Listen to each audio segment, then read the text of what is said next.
world you're tuning in from. We'd love to hear from you in the comments. Let's begin.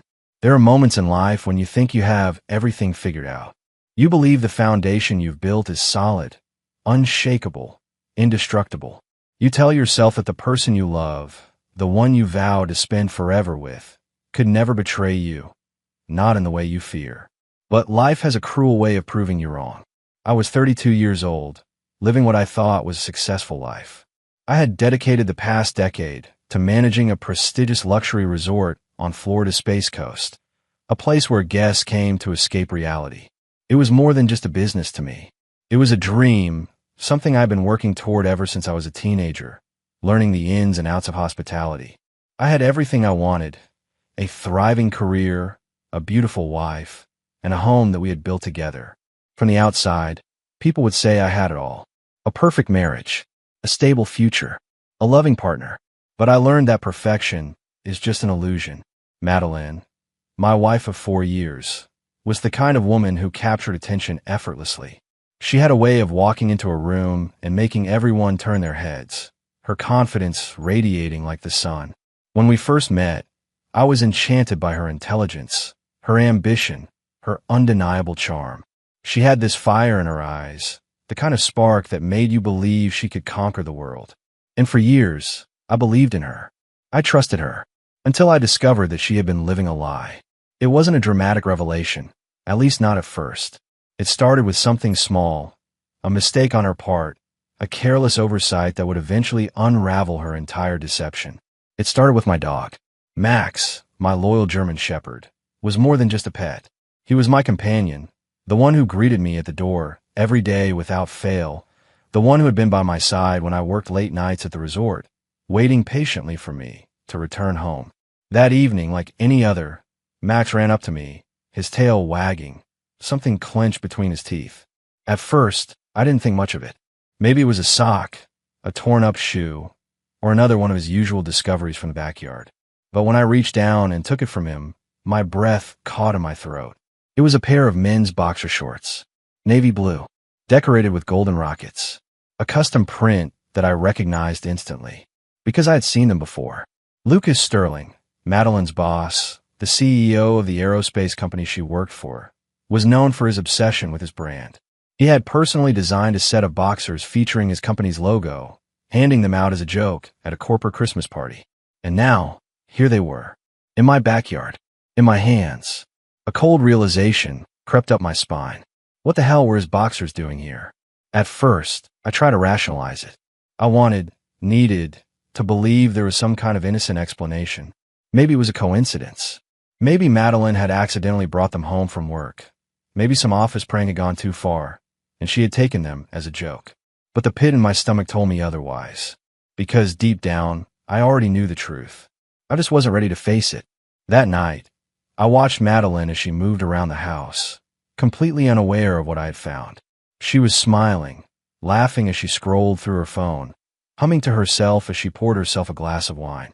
There was no guilt in her eyes, no hesitation in her movements. She was comfortable, too comfortable. And that's when I knew I wasn't dealing with a moment of weakness or a one-time mistake. This was something deeper, something planned, repeated, hidden. I didn't confront her immediately, because I needed proof. At the resort, we had state-of-the-art surveillance systems. High-end cameras covered every inch of the property, monitoring guest activity, ensuring the safety of our staff. I had access to some of the best security equipment available, so I used it.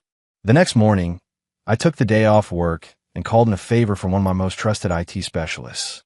I need hidden cameras installed in my house. Discreet, completely undetectable. His eyebrows lifted, but he didn't ask questions. By the time the afternoon rolled around, my house had been transformed into a surveillance hub. Cameras in the living room, the bedroom, even the bathroom. Every angle covered. Every possibility anticipated. All I had to do now was wait. The next day, while sitting in my office at the resort, I checked the live feed from my phone. What I saw made my blood boil. Madeline walked into our bedroom, casual as ever. She wasn't anxious or nervous. She was comfortable, at ease. Then, Lucas arrived. 52-year-old Lucas Sterling, a man with graying hair, a soft belly, and the arrogance of a man who had never been told no. He stepped into my house like he owned it, removing his suit jacket, rolling up his sleeves. Madeline smiled at him. She touched him, and then she kissed him. I sat there, watching as my wife undressed for another man, as she whispered sweet nothings in his ear, as she wrapped herself around him like she had done to me countless times before. My hands clenched into fists, my vision blurred with rage. But I didn't stop watching, because I needed every detail. I needed to know how deep this went, how many times this had happened, how long she had been lying to me. For the next 2 weeks, I collected evidence. I watched their routine unfold like clockwork. Every Monday and Thursday, Lucas would arrive, take his time defiling my wife, and then leave without a care in the world. Madeline would clean up, fix the bed, and go about her day like nothing had happened. Like she hadn't just destroyed our marriage. Like I didn't exist. I could have confronted her that night. I could have walked into our bedroom, thrown the footage in her face, demanded an explanation. But that would have been too easy. And I wasn't interested in easy. I wanted destruction. I wanted pain. I wanted revenge. And I was going to make sure that when I was done with them, they would never forget my name. They had played their game. Now it was my turn. I wasn't going to rush this. No, rushing would ruin the fun. What Madeline and Lucas had done to me wasn't a one-time mistake. It wasn't something they regretted. They reveled in their betrayal, indulging in it week after week, believing themselves untouchable. I wanted them to suffer. I wanted them to feel the weight of their sins, to realize too late that they had destroyed their own lives. They had taken everything from me, my love, my trust, my dignity. And now, I was going to return the favor. I spent days crafting the perfect plan, one that would ensure neither of them ever recovered. Lucas had everything to lose. His career, his wealth, his reputation. A powerful, wealthy CEO like him. His life depended on the illusion that he was a respectable family man, a loving husband, a brilliant businessman. If the truth came out, his world would crumble. And Madeline, she thought she was untouchable, that she had secured her future by clinging to him. She thought she was upgrading. But what she didn't realize was that she was about to lose everything she had ever taken for granted. I wasn't just going to expose them. That would be too merciful. I was going to ruin them in ways they couldn't even imagine. Part 8. Setting the trap. The first step was making them sweat. That Thursday, their usual cheating day, I watched from the security feed as Lucas pulled into my driveway like he owned the place. He got out of his car, fixing his tie, running a hand through his graying hair, looking like he had not a single care in the world. He had no idea what was waiting for him. I let them get comfortable, allowed them to fall into their disgusting routine. Then, at the exact worst possible moment, I made my move. I slammed the bedroom door open, the force of it crashing against the wall. "Why don't you two stop what you're doing and join me in the living room?" My voice was calm, eerily so. Madeline screamed, grabbing the sheets to cover herself. Lucas froze, his pale, sagging body on full display before he scrambled to grab his clothes. "Justin," Madeline gasped, her face turning white as she clutched the sheets tighter. Lucas opened his mouth, probably to lie, but I wasn't in the mood. "You have 5 minutes. Get dressed." I turned and walked out, leaving them scrambling. The living room was dimly lit, the atmosphere thick with tension. I took a seat, watching the clock, waiting for them to emerge. They took their time, whispering frantically, trying to figure out what to say, how to spin this, how to save themselves. But they didn't know that there was no saving themselves. When they finally shuffled into the room, they looked like guilty criminals awaiting sentencing. Lucas avoided my gaze, his lips pressed into a thin line, while Madeline fidgeted, her hands trembling. I said nothing. I just reached for the TV remote, pressed a button, and watched as the screen lit up. And there it was. Every disgusting moment, every whisper, every moan, every sickening display of their betrayal, all captured in perfect high-definition clarity. Madeline let out a choked sob, covering her mouth as tears welled in her eyes. Lucas, on the other hand, went completely silent, his face turning a deep shade of red. "Turn it off, Justin, please," Madeline begged, shaking her head frantically. I paused the video, looked them both in the eyes. No, my voice was cold, unforgiving. I leaned forward, resting my elbows on my knees, watching them squirm. "Let's get straight to the point. I turned my gaze to Lucas. I want $1 million. He let out a bitter laugh. You're insane. I smiled. Am I? Because if this video gets out, you won't just lose your marriage. You'll lose your company, your career, your money. Your wife will take everything, and when she's done, the scandal will ensure you never do business again. Lucas's jaw clenched. He knew I was right. You have 2 days. I slid a piece of paper across the table with bank transfer instructions. You can't do this. Madeline cried, reaching for my hand. I pulled away, my expression icy. You did this. Lucas was silent for a long time. Then, he nodded, his voice flat. Fine. I'll pay. I smirked. Smart man. The money was just the first step. What I had planned next would be so much worse. I had spent weeks gathering evidence, but now, it was time to turn the screws. I leaked anonymous tips to reporters, whispers of corruption, financial fraud, shady dealings within Lucas's aerospace firm.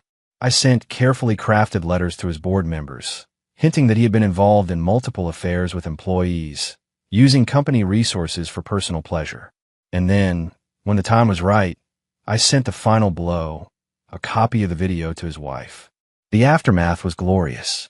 Lucas's wife filed for divorce immediately, taking half his fortune and full control of the company. The board forced him out, citing morality clauses and financial misconduct. Within a month, Lucas was jobless, divorced, and ruined. He tried to contact me, tried to negotiate, but I ignored him. He had lost. Madeline? Oh, she suffered too.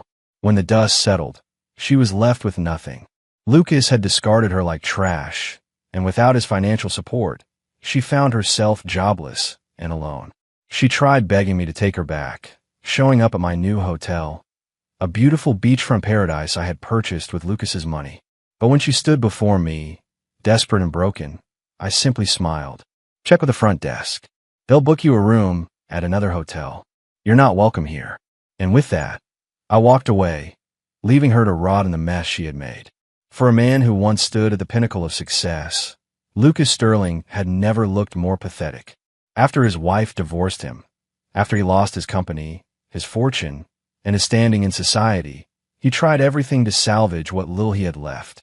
He sold his luxury cars, his private jet, his vacation home in the Bahamas, all in an effort to settle debts and legal fees. But it wasn't enough. Without his company, without the protection of his power and wealth, his dark secrets started coming to light. The anonymous tips I sent to the press about his company's financial fraud led to an official federal investigation. His lawyers scrambled to suppress the reports, but it was too late. One by one, his business associates cut ties with him. Investors withdrew their money. And then came the final blow. Madeline turned against him. I expected her to crawl back to me after Lucas discarded her, but I never anticipated what she would do next. Desperate and clinging to any chance of survival, she went to the authorities. She told them everything. How Lucas had used company funds to finance their affair, how he paid for lavish trips, expensive gifts, even hired private suites under the company's name. She handed over emails, receipts, and bank statements, every last piece of incriminating evidence. And in return, the government cut her a deal. Immunity. The morning of Lucas's arrest was broadcasted live on national television. He was dragged out of his penthouse in handcuffs, his face pale, his eyes hollow, his once pristine reputation shattered beyond repair. His wife watched from the sidelines, her arms crossed, her expression blank as the father of her children was taken away. There were no pleas for his innocence, no last-minute deals, no loyal friends willing to stand by him. Lucas Sterling had been destroyed completely. Madeline thought she had escaped. She believed that by selling Lucas out, she could rebuild her life, start over with a clean slate. But life isn't that forgiving. With no career, no financial stability, and no real skills, she found herself struggling to survive. She moved into a dingy apartment, working a low-paying secretarial job at an insurance firm, a far cry from the life of luxury she once knew. She reached out to me, begging for a second chance, telling me she had never stopped loving me, that she had made a mistake, that she was willing to do anything to fix things. I let her talk. I let her pour out every last excuse, every last plea for mercy. And when she was done, I simply smiled. You're not even worth hating anymore. Then I walked away. With Lucas's money, I purchased my dream hotel, a stunning beachfront property, secluded and peaceful, catering to an exclusive clientele. I rebuilt myself from the ground up, creating a life of success, wealth, and control, one that no one could ever take from me again. I surrounded myself with beautiful women, indulged in the finer things in life, and made sure that Madeline and Lucas's betrayal never defined me. Because the best revenge, it wasn't destroying them. It was making sure that I thrived while they suffered. Months later, I received an anonymous message. Lucas had taken his own life in prison, and Madeline, she vanished, her whereabouts unknown. Some say she moved to another city, trying to escape the shame. Others say she became a shadow of herself, wasting away in some cheap apartment, living off scraps of what she used to be. But me? I didn't waste another second thinking about either of them. Because in the end, revenge isn't about ruining others. It's about building yourself into something greater, something untouchable. And I had done exactly that.